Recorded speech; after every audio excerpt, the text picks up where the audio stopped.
CM Shivraj Singh Chauhan के कमलनाथ को आतंकवादी कहने के मामले ने पकड़ा तूल। कांग्रेस प्रतिनिधि मंडल ने शिकायत कराई दर्ज। कहा सीएम शिवराज सिंह इस्तीफा दें या कमलनाथ से मांगे माफी।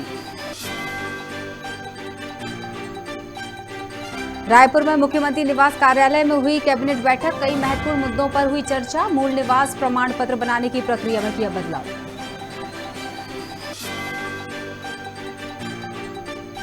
गृह मंत्री नरोत्तम मिश्रा ने दिग्विजय सिंह पर साधा निशाना। कहा कांग्रेस का इंटरेस्ट सांप्रदायिक। कमलनाथ के लिए बोले वो बना रहे भय का माहौल।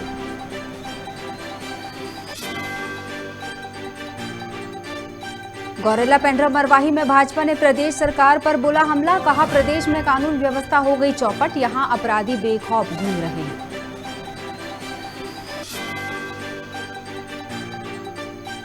और पंचायत चुनाव के अंतिम चरण में सिंगरौली में हुआ कम मतदान। करीब 52% हुआ मतदान। जिले में महिलाओं से ज्यादा पुरुषों ने डाले वोट।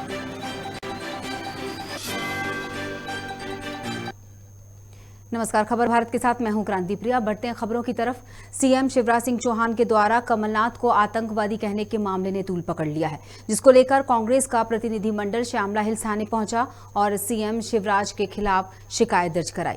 कांग्रेस मीडिया विभाग की उपाध्यक्ष संगीता शर्मा के नेतृत्व में कांग्रेसी श्यामला हिल्स थाने पहुंचे, जहां संगीता शर्मा ने सीएम से मांग की है कि वे अपने पद से इस्तीफा दें और नहीं तो कांग्रेस और कमलनाथ दोनों से ही माफी मांगे।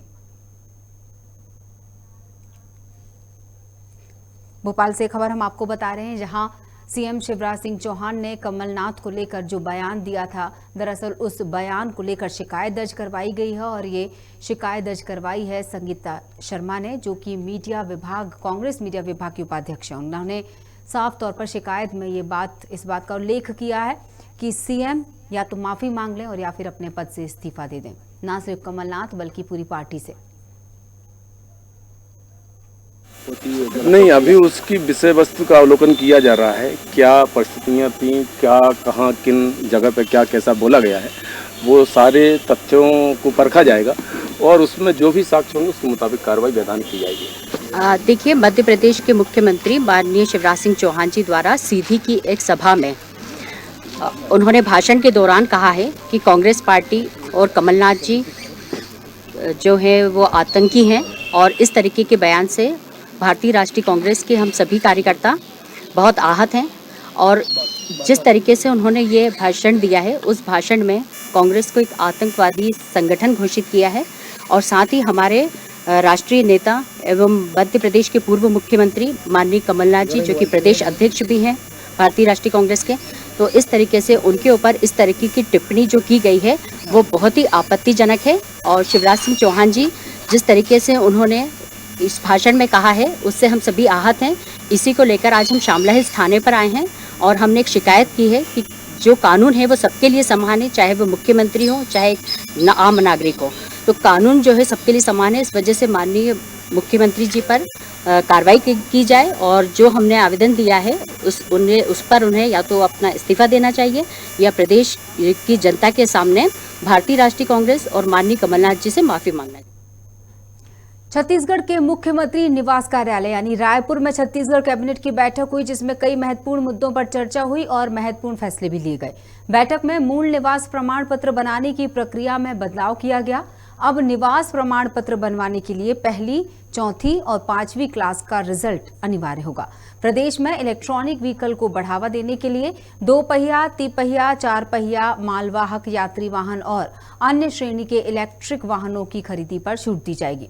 इस साल राजकीय हेलीकॉप्टर की दुर्घटना में दिवंगत हुए वरिष्ठ पायलट कैप्टन गोपाल कृष्ण पंडा की पत्नी डॉक्टर अलका पंडा को अनुकंपा नियुक्ति के तहत स्कूल शिक्षा विभाग में व्याख्याता के पद पर नियुक्त किया जाएगा। साथ ही मंत्रिपरिषद की बैठक को लेकर कैबिनेट मंत्री रविंद्र चौबे ने प्रेस कॉन्फ्रेंस भी की, जिसमें उन्होंने बताया कि मंत्रिपरिषद की 45वीं बैठक में 24 एजेंडों पर चर्चा की गई।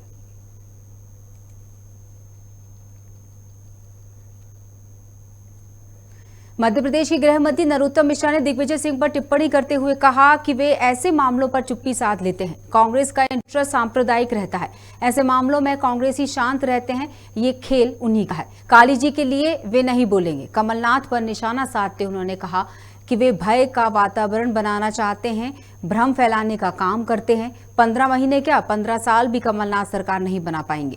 नरोत्तम मिश्रा ने कहा कि कांग्रेस सीएम के खिलाफ शिकायत करने जा रही है, कर ले, मगर कमलनाथ खुद भय का माहौल बना रहे हैं, अधिकारियों और कर्मचारियों को धमका रहे हैं। वे आतंक क्यों फैला रहे हैं? उन्होंने कहा कि फिल्म निर्माता लीना मणिमेकलाई के खिलाफ लुकआउट नोटिस जारी करने के लिए केंद्र सरकार को पत्र लिखा जा चुका है। उम्मीद है जल्द कार्रवाई होगी। धमकी पता नहीं वो क्यों देते हैं, क्यों भय का वातावरण बनाना चाहते हैं और काल्पनिक बातें क्यों करते हैं। जब 28 विधानसभाओं के उपचुनाव हुए थे तब भी उन्होंने कहा था कि अगली विधायकों की बैठक सीएम हाउस में होगी, अगला 15 अगस्त का झंडा हम फहराएंगे। ये सब बातें उनकी ऐसी ही हैं और वही कारण है, ऐसी बातें होने के कारण से अब उनकी बातों से लोगों का विश्वास उठ गया है। 15 महीने क्या 15 साल तक कमलनाथ जी नहीं आने वाले मध्य प्रदेश में। ऐसी व्यवस्था 15 महीने में वो कर गए। जो भ्रष्टाचार का तांडव नृत्य उन्होंने किया, जो अराजकता का राज मध्य प्रदेश में हुआ, उसके कारण से अब जनता 15 साल इन्हें नहीं आने। बात वही भय की पूछ रहे थे, कमलनाथ जी आतंक फैला रहे हैं, धमकी दे रहे हैं। आप ही ने कहा, दे भी रहे हैं वो कि 15 महीने बाद हमारी सरकार आएगी तब हम देख लेंगे, इस तारीख के बाद ये तारीख भी आती है। काहे के लिए आतंक फैलाना? आप जनता से अपने काम के आधार पर वोट मांगो। हमारी बुराई करके वोट मांग रहे हो। अरे हम अपनी बात कहें, आप अपनी बात कहो, आप अपने काम गिनाओ, हम अपने काम गिनाएं, जनता के ऊपर छोड़ दो। जिसके काम जनता को पसंद आएंगे उसको वोट करेगी। कम छत्तीसगढ़ के गौरेला पेंड्रा मरवाही जिले में मुख्यमंत्री भूपेश बघेल के दौरे के बाद भाजपा ने प्रदेश सरकार पर जमकर हमला बोला। बेलतरा के विधायक रजनीश सिंह ने आरोप लगाते हुए कहा कि प्रदेश में कानून व्यवस्था चौपट हो गई है, अपराधी बेखौफ घूम रहे हैं। इतना ही नहीं, रजनीश सिंह ने यह भी कहा कि 2 जुलाई की रात अकलतरा में एक महिला के साथ दुष्कर्म जैसी घटना हुई, जिसके बाद दिल्ली के निर्भया कांड की तरह उसकी हत्या कर दी गई, लेकिन इस पर कांग्रेस के किसी नेता की कोई प्रतिक्रिया नहीं आई। साथ ही उन्होंने कहा कि कांग्रेस की भ्रष्ट भूपेश सरकार के कारण छत्तीसगढ़ में महतारी एक बार फिर शर्मसार हुई। आज के इस गौरेला पेंड्रा मरवाही जिले के प्रेस वार्ता के कार्यक्रम में हमारे बीच हमारे जिला के अध्यक्ष कन्हैया राठौर जी, महामंत्री द्वय राकेश जी, लालजी यादव जी, हमारे वरिष्ठ पदाधिकारी दिलीप जी, हमारे मीडिया के प्रभारी बालकृष्ण जी, सम्मानीय बहुत सारे हमारे कार्यकर्ता बंधु आज उपस्थित हैं इस कार्यक्रम में। और आज का दिन एक संयोग है कि 6 जुलाई भारतीय जनता पार्टी, भारतीय जनसंघ के संस्थापक डॉक्टर श्यामा प्रसाद जी मुखर्जी जी का जयंती का कार्यक्रम है। हम सब उनके चरणों में सादर श्रद्धांजलि अर्पित करते हैं। बंधु, आज का जो पत्रकार वार्ता का विषय है, 2 विषय, बहुत गंभीर विषय दोनों के दोनों। और जब इस प्रदेश में 2018 में छत्तीसगढ़ की जनता ने भारी बहुमत के साथ इस सरकार को विजयी बनाया, बड़े बड़े वादों के घोषणा के साथ, ये जनता के हित के काम करेंगे ऐसे वादों के साथ। लेकिन देखते देखते 6 महीना बाद भारतीय जनता पार्टी के हमारे जितने वरिष्ठ नेता हैं, हमारे सब कार्यकर्ता हैं, हम सब लोग लगातार ये बात 6 महीने के अंदर इस सरकार के खिलाफ में ऐसे कार्य इनका हुआ जिसको हम लोगों ने निशाना बनाया, इसको विषय बनाया और जनता के बीच लेके गए। पहला विषय था हमारा कि ये सरकार माफिया की सरकार है, भ्रष्टाचार की सरकार है, जिसमें चाहे वो शराब माफिया हो, सैंड माफिया हो, भू माफिया हो, कोल माफिया हो, इन सब माफियाओं को मिलकर ये सरकार चला रही है। और दूसरा जो सबसे महत्वपूर्ण विषय था कि छत्तीसगढ़ में जो लाइन ऑर्डर है, लाइन ऑर्डर इस तरह से खराब हुआ है कि हम रोज देखें नए नए तरह के अपराध। हम ये अपराध जो है बड़े बड़े प्रदेशों में देखते थे, छत्तीसगढ़ इस तरह के अपराधों के लिए कभी नहीं जाना जाता। सामूहिक चाहे हत्याकांड हो, चाहे सामूहिक आत्महत्या कांड हो, नशे के नए नए सौदागर, शराब के नए नए, रोज आप पेपर पढ़े, 10-10 क्विंटल 15-15 क्विंटल गांजा की जब्ती, शहर में चाकूबाजी, शराब के पी करके सब न्यूसेंस पैदा करने वाले, ऐसे तमाम दृश्य जो पूरे प्रदेश में दिख रहे हैं। और लगातार इतनी हत्याएं हो रही है, जो घटना हो रही है छत्तीसगढ़ में। यदि हम नेशनल क्राइम ब्यूरो की रिपोर्ट की बात करें, जो अधिकृत रूप से माना जाता है देश में, 2.5 करोड़ के जनता की छत्तीसगढ़ की इस प्रदेश में कई मामलों में, हत्या में, अपहरण में, अनुसूचित जाति जनजाति, बालक, बालिका, ऐसे वर्गों के ऊपर अपराध में हम 1, 2, 3 में हैं। तो इस तरह से ये जो दोनों विषय है, तो एक विषय जो है भ्रष्टाचार से संबंधित। सिंगरौली में आज जो नगरीय निकाय चुनाव हुए थे उस मतदान में सिंगरौली में प्रतिशत काफी कम नजर आया। यहां पर मतदान लगभग 52.56 यानी कि लगभग 53% कह सकते हैं नजर आया। हालांकि चुनाव पूरी तरह से शांतिपूर्वक तरीके से संपन्न हुआ। जिले में 58,000 से ज्यादा पुरुष और 47,000 से ज्यादा महिला मतदाताओं ने अपने मताधिकार का उपयोग किया। जैसा कि आप सभी देख रहे हैं कि 20 पंचायत के 2 चरण हमारे कंप्लीट हो चुके हैं। नगरीय निकाय का जो निर्वाचन है उसका एक प्रथम चरण में जो हमारा नगर निगम क्षेत्र था उसमें 240 मतदान केंद्रों पर शांतिपूर्वक मतदान संपादित हुआ है और सभी पोलिंग पार्टीज जो उन्होंने जो अपने मतदान केंद्रों को संपादित कराया वो अभी अपने जो कचौर में जो सामग्री संग्रहण स्थल है वहाँ तक निकल चुकी हैं और किसी प्रकार की कोई भी अपनी घटना इस दौरान घटित नहीं हुई। लगातार जो है जो भी निर्वाचन की प्रक्रियाएं हैं उसके तहत आगे आने वाली प्रक्रियाएं भी संपन्न।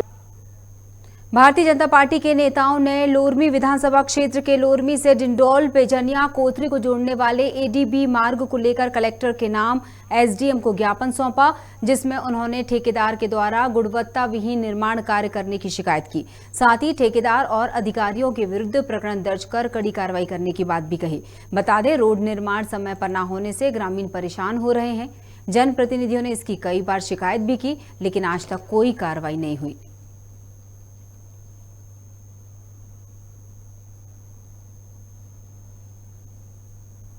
नाम क्या है? उमेश सिंह राजपूत। अभी ये रोड में कैसे परेशानी होती है? ऐसे परेशानी है भाई कि चलना मुश्किल है एकदम। हम तो परेशान है पूरा, हमारा तो पूरा घर द्वार तोड़वा दिए हैं, इतना परेशानी में है। पूरा धूल धक्कड़ गड्ढा है, आए दिन सब गिर रहे हैं, बहुत परेशानी में चल रहे हैं। बच्चे लोग तो इतना परेशान है, पढ़ने जाने कोई उनके कहाँ 10-15 किलोमीटर 3 किलोमीटर लोरमी है, कहाँ घूम के इधर उधर से आ जा रहे हैं सब। ऑफिस में भाजपा के पदाधिकारी यहाँ उपस्थित हुए थे, उनके द्वारा 2 विषयों को लेकर ज्ञापन सौंपा गया है, जिसमें प्रथम सारधा से जो चंदिया फाटा सड़क निर्मित है उसमें भारी वाहनों के आवागमन पर प्रतिबंध लगाने की मांग की गई है, तथा जरहा गांव से लोरमी जो निर्माणाधीन एडीबी की सड़क है उसके निर्माण की गुणवत्ता के संबंध में शिकायत किया गया है कि निर्माण में गुणवत्ताहीन सामग्री का प्रयोग किया जा रहा है। तो उक्त दोनों ज्ञापन के संबंध में जांच किया जाएगा और फिर नियमानुसार कार्रवाई की जाएगी। छत्तीसगढ़ के मुख्यमंत्री भूपेश बघेल ने मुख्यमंत्री निवास में आयोजित कार्यक्रम में वीडियो कॉन्फ्रेंसिंग के जरिए कहा कि गोधन न्याय योजना के तहत पशुपालक, ग्रामीणों, गौठानों से जुड़ी महिला समूहों और गौठान समितियों को 10 करोड़ 84 लाख की राशि जारी की जाएगी।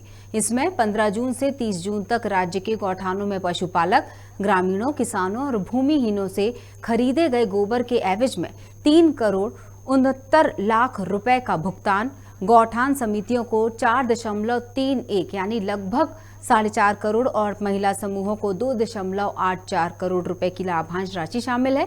गोधन न्याय योजना के अंतर्गत अब तक हितग्राहियों को 293 करोड़ 94 लाख रुपए का भुगतान किया जा चुका है।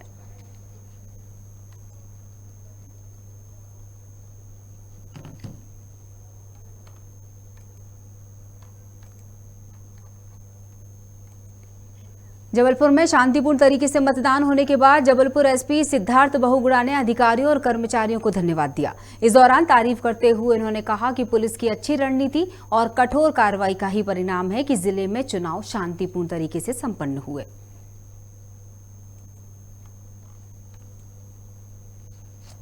अपने जो पुलिस हमारी जो टीम है उनका बहुत बहुत धन्यवाद देना चाहूँगा। उन्होंने बहुत अच्छा हमारे अधीनस्थों ने काम किया है। जितने भी गुंडे बदमाश उनको बाउंड ओवर करना, पिछले 5 से 6 महीने में 35 से 40 करीब हमने ऐसे किए हैं। कुल मिलाकर गुंडे बदमाशों पर बाउंड ओवर की कार्रवाई जिला बदल कर मुझे लगता है उससे एक संदेश गया है कि पुलिस इसमें सख्त है। प्लस हमारा जो डिप्लॉयमेंट प्लान था वो भी हमने एक्स्ट्रा पेट्रोलिंग मोबाइल जो 150 के करीब चलाई थी उसका भी हमको रिजल्ट मिला है। 3 चरणों में होने वाले त्रिस्तरीय पंचायत चुनाव के अंतिम चरण में शुजालपुर जनपद क्षेत्र के कुल 234 केंद्रों पर मतदान हुआ, जहां मतदाताओं को लगभग 7 साल बाद अपने क्षेत्र के 101 पंच, 73 सरपंच और 3 जिला पंचायत सदस्यों को चुनने का अवसर मिला। वहीं सुरक्षा के मद्देनजर सभी मतदान केंद्रों पर पुलिस ने चाक चौबंद व्यवस्था कर रखी थी। साथ ही मतदाताओं में मतदान को लेकर काफी उत्साह देखने को मिला। क्या नाम है बेटा आपका? सोनम मेवाड़ा है। आज आपने पहली बार मतदान किया तो कैसा लग रहा है? बहुत अच्छा लग रहा है कि मैंने कुछ अपने अच्छे प्रत्याशी को चुना है अपने गांव के लिए, जो भी अपना गांव के लिए जो भी बेहतर करेगा। अच्छा, किस तरह की अपेक्षा रखते हो अपने प्रतिनिधि से? यही कि बस वो अपने गांव का थोड़ा अच्छा से मतलब वो करे, प्रकृति का ख्याल रखे वगैरह। कौन सी क्लास में पढ़ते हैं आप अभी? मैं फाइनल ईयर में हूँ। ठीक है, अच्छा लग रहा है मतलब पहली बार मतदान करके। ठीक है, धन्यवाद बेटा। आपका? गोविंद शर्मा। आज आप यहाँ पे मतदान कर रहे हैं, तो किन किन मुद्दों को लेकर आप मतदान करेंगे और किस तरह का आप अपना प्रतिनिधि चुनना चाहते हैं? प्रतिनिधि बहुत अच्छा होना चाहिए, गाँव का विकास करने वाला होना चाहिए और उसकी आगे की सोच बहुत अच्छी होनी चाहिए सर। अच्छा, आप हाँ बताइए। ये सोच समझ के हम मतदान कर रहे हैं और एक अच्छा प्रतिनिधि चुनना चाहते हैं। अच्छा, इसके पहले जो सरपंच यहाँ रहे हैं उनने किन किन आपकी सुविधाओं की पूर्ति की है, मतलब शासन की कौन कौन सी योजनाओं को लेकर आए हैं और आपके शहर आपके इस गांव का विकास किया? जो इससे पहले सरपंच रहे हैं उन्होंने अच्छा विकास किया है वैसे तो, परंतु क्या है कि मैं यहाँ पे रहा नहीं उस टाइम से पहले, मैं इससे पहले सेना में था जी, पर जो है ज़्यादा अच्छी व्यवस्थाएं नहीं हो पाई है जो होनी चाहिए थी। तो अभी एक सुचारू और अच्छी व्यवस्था के लिए आप मतदान कर रहे हैं? जी सर। ठीक, धन्यवाद। अब अगली खबर हम आपको बता रहे हैं, जहां पर मतदान केंद्र से जुड़ी हुई खबर है सरदारपुर से। सरदारपुर के उत्कृष्ट विद्यालय परिसर में मतदान दलों को कल सामग्री वितरित की गई थी ताकि आज का मतदान सही तरीके से हो सके। तहसील में कुल 370 मतदान केंद्र बनाए गए थे। तहसील की कुल 95 पंचायतों पर सरपंच, पंच, जनपद सदस्य और जिला पंचायत सदस्य के लिए मतदान किया गया।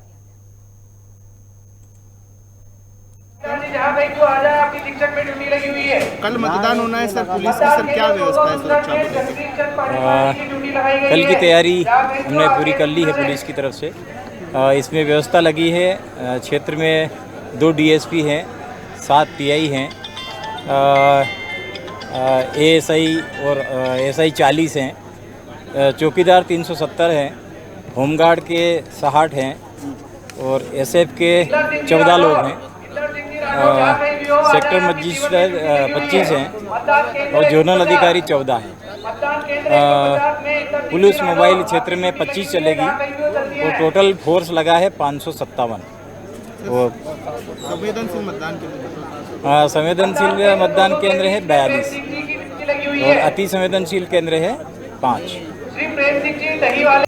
सर, मतदान दल को सामग्री वितरित की गई, सर प्रशासन की क्या व्यवस्था? 7 जुलाई को आज के दिन हमारे द्वारा सरदारपुर जनपद पंचायत उत्कृष्ट स्कूल में सामग्री का वितरण किया गया है। निष्पक्ष और शांतिपूर्ण चुनाव के लिए प्रशासन की तरफ से पूरी व्यवस्था की गई है।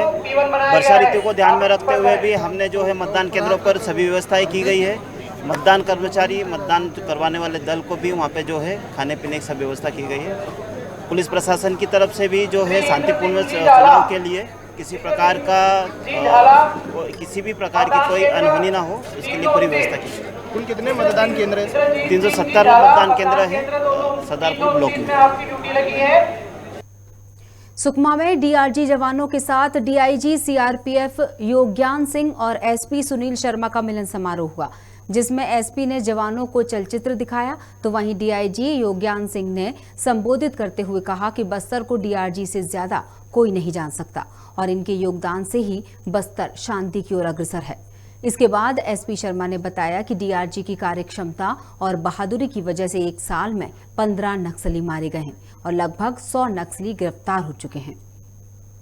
जी, जैसा कि आपको ज्ञात है, DRG की टीमें जो है रात दिन मेहनत लगन से नक्सल विरुद्ध अभियान में लगी रहती हैं और अपने घर परिवार से दूर वो बहुत कठिन परिस्थितियों में कैंपों में रह के पूरे साल भर अपना जीवन यापन करती हैं। उसी के मद्देनजर ये एक कार्यक्रम आयोजित किया गया पुलिस लाइन सुकमा में, जिसमें सभी DRG की टीमों को बुलाया गया है, उनको योगा और उनको योगा के साथ साथ ध्यान और स्ट्रेस मैनेजमेंट की क्लासेस कराई जा रही हैं। साथ में इसमें फुटबॉल, वॉलीबॉल, बैडमिंटन, रस्साकशी, ये 4 खेल भी कराए जा रहे हैं। इसके अलावा सांस्कृतिक कार्यक्रमों में भाग लेंगे ताकि उनको जो साल भर जो टेंशन और प्रेशर अपने खतरे को देख के रहता है उससे वो रिलीज हो सके और बेहतर तरीके से सुकमा की जनता की सेवा कर सके। इसके लिए उनको हम लोग मेडिकल कैंप वगैरह लगा के मेडिकल इलाज वगैरह इस तरह की तैयारियां भी कर रहे हैं। साथ ही साथ जो अच्छा काम किए हैं डीआरजी के जवान पूरे साल भर में उनको पुरस्कृत भी किया जाएगा और साथ ही साथ उनके परिवार को भी पुरस्कृत किया जाएगा। कोरिया जिले में जगरा खांड में पुलिस ने 4 अंतर्राज्यीय नकाबपोश लुटेरों के साथ ही 8 खरीदार आरोपियों को गिरफ्तार कर लिया है। इनके पास से एक स्कूटी, एक मोटरसाइकिल समेत करीब 2 लाख रुपए की लूट की गई संपत्ति बरामद की गई है। पकड़े गए आरोपी आदतन अपराधी हैं। पुलिस अधीक्षक प्रफुल्ल ठाकुर ने प्रेस वार्ता के दौरान अंतर्राज्यीय नकाबपोश लुटेरों को मीडिया के सामने पेश किया और लूट की सभी घटनाओं का एक-एक कर खुलासा किया। खिलाफ पहले भी राजनगर और बिजनौर में अपराध पंजीबद्ध है और यहाँ भी इनके खिलाफ 3 लूट के अपराध पंजीबद्ध हैं और इसमें अभी इनके पास से लूट में प्रयुक्त गाड़ी और लूटी गई पूरी संपत्ति इससे बरामद कर ली गई है और इनको अभी जुडिशियल रिमांड पे रवाना किया जा रहा है। और भी पूछताछ कर रहे हैं, इसमें और भी किसी मामले में इनकी संलिप्तता होगी तो निश्चित ही उसमें भी इनके खिलाफ कार्रवाई की जाएगी।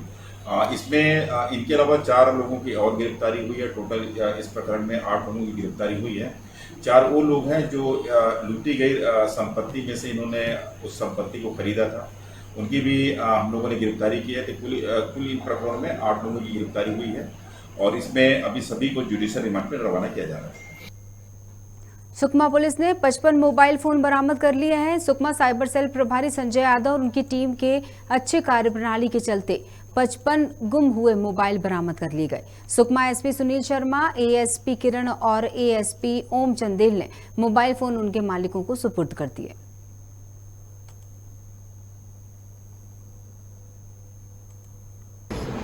जिस तरह आज मोबाइल मिले हैं जी, जिस प्रकार बड़े शहरों में आपने देखा होगा कि पुलिस जो जिनके मोबाइल चोरी हो जाती है उनके मोबाइल ढूंढ के और उनके मालिकों को लौटाती है। इसी क्रम में हमारे यहाँ पे भी इस तरह की कई लोगों के मोबाइल गुम हो गए थे, कई लोगों के मोबाइल चोरी हो गए। ऐसे 55 लोगों के मोबाइल हमारी साइबर सेल सुकमा संजय यादव उसमें उसके प्रभारी हैं, उनके द्वारा कठिन परिश्रम करके उनकी टीम के द्वारा इनको ढूंढा गया है और पूरे सुकमा से ये 55 मोबाइलों को बरामद किया गया है और उनके मालिकों को आज दिया जा रहा है। इसमें सबसे बड़ी कठिनाई ये थी अन्य शहरों के मुकाबले, ये नक्सल प्रभावित क्षेत्र, यहाँ पे मोबाइल जो अंदरूनी गांव में चले गए थे। बहुत लोग के मोबाइल किसी को पा गया तो अंदर लेके चला गया, तो उनको काफ़ी पेशेंस के साथ उनको मोबाइल को ट्रैक करना पड़ा कि कब वो लोग लेके वापस उस मोबाइल को शहर की तरफ या बाजार वगैरह में आते हैं। तो एक एक मोबाइल को पूरे ऑपरेशन की तरह किया गया है और ये 55 मोबाइल जो है उसी क्रम में उसी प्रकार पूरी मेहनत और रात दिन काम करके बरामद किए गए और आज इनको उनके मालिकों को लौटाया गया है। सीतापुर में जहरीले सांप के काटने से एक युवक की मौत हो गई। छत्तीसगढ़ के सीतापुर थाना के अंतर्गत ग्राम पंचायत भिटवा है, जहां के निवासी हैं जगत किंडू। अपने घर में सो रहा था, तभी जहरीले सांप करैत ने उसके पैर में काट लिया। युवक के रिश्तेदार उसको अस्पताल लेकर पहुंचे, लेकिन तब तक जहर उसके पूरे शरीर में फैल चुका था। इसकी वजह से उसकी मौत हो गई। डॉक्टर ने कहा कि मरीज को काफी देर बाद इलाज के लिए हॉस्पिटल लाया गया, जिसकी वजह से इलाज के बाद भी वो बच नहीं पाया। अगर उसे तत्काल हॉस्पिटल लाया जाता तो शायद जान बचाने में डॉक्टर कामयाब हो सकते थे। सर, ये कुछ सांप काटने का मामला सामने आया था सर। हाँ, रात को करीब 2 बजे सांप काटने का जगत किंडो करके नाम था। पिताजी का नाम स्वर्गीय ढेर्री और 35 साल करीब उम्र थी और ये भिटवा के गांव के थे। और रात को करीब 9-10 बजे काटा और 2 बजे लाए हैं और उसकी स्थिति ठीक नहीं थी और उसको अपनी एंटी स्नेक विनम लगाए थे और वो लगाने के बाद तो 4 बजे 4:30 बजे करीब मामला मेरे छोटे ससुर को सांप काट दिया है और मृत्यु हो गया। मृत्यु हो गया है। क्या नाम था उनका? जगत किंडो था, जगत राम किंडो। कहाँ से? भिटवा से। कब का मामला है ये आज रात का मामला है, लगभग 10-11 बजे का। खाना पीना खा के सो रहे थे? हाँ, खाना पीना खा के और टीवी देख के और अचानक से नींद आ गया और तो चटाई में सो गया और रात में सांप आके काट दिया उसे। और कैसे पता चला फिर? उस सांप को काटा था, वो झटपटा के उठा और वो चिल्लाने लगा, मुझे सांप काट दिया, मुझे सांप काट दिया कहने लगा। और मैं उस समय घर में नहीं था, मुझे फ़ोन करके बुलाया, दामाद आओ इधर मेरे घर में आओ कह के मैं दौड़ते हुए गया घर। और इस खबर के साथ बुलेटिन में फिलहाल इतना ही। बने रहिए खबर भारत के साथ। नमस्कार।